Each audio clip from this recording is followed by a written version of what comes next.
Hello everyone, good morning. সকাল সকাল দেখেছো প্রচণ্ড পরিমাণে একদম রোদ দিয়েছে। এই রোদে তো একদম বাড়ি থেকে বেরোতেই ইচ্ছে করে না। আর সকাল সকালেই আমার একটা আবার পার্সেল চলে এসেছে। আর পার্সেল যে ডেলিভারি বয় থাকে না, সে এখন এত পার্সেল আমার বাড়িতে দিতে আসে যে সে আর আমাকে একদমই ফোন করে না বা কোনো মেসেজও দেয় না যে পার্সেলটা যে ডেলিভারি আছে বলে। সোজা এসে বাড়ির দরজায় একদম হাজির হয়। তোমাদের সাথেও কি এরকম হয়? তোমাদেরও কি পার্সেল নিতে নিতে একদম ডেলিভারি বয় ঘরের দরজায় চলে আসে? তাহলে কিন্তু অবশ্যই কমেন্ট করে জানিও। দেন আমাদের ছিল দুপুরবেলাতে একটি নিমন্ত্রণ বাড়ি।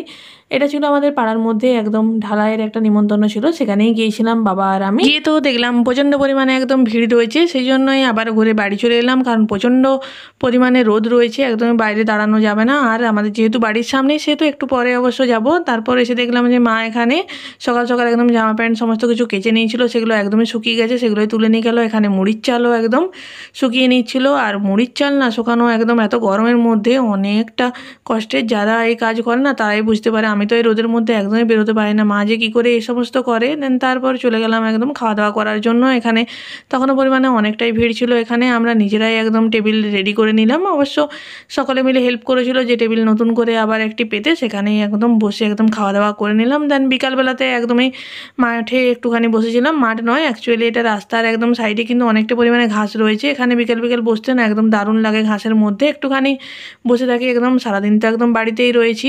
দেন এখানে মা, পাশের বাড়ির একটা জেঠিমা রয়েছে, এখানে বসে বসে কিছুক্ষণ গল্প করছিলাম। দেন এই পুচকিটি এসেছিলো, দেখো পুচকিটি কতটা কিউট আর কতটা সুন্দর একদমই। আমি তো আজ ফার্স্ট টাইম আমার সাথে দেখা হলো, আর তাতেই এত মজা করছিল, এত হাসছিল, প্রচণ্ড কিউট। তোমাদের যদি মিনি ব্লগ ভালো লেগে থাকে অবশ্যই কিন্তু ফলো করো। Thanks for watching.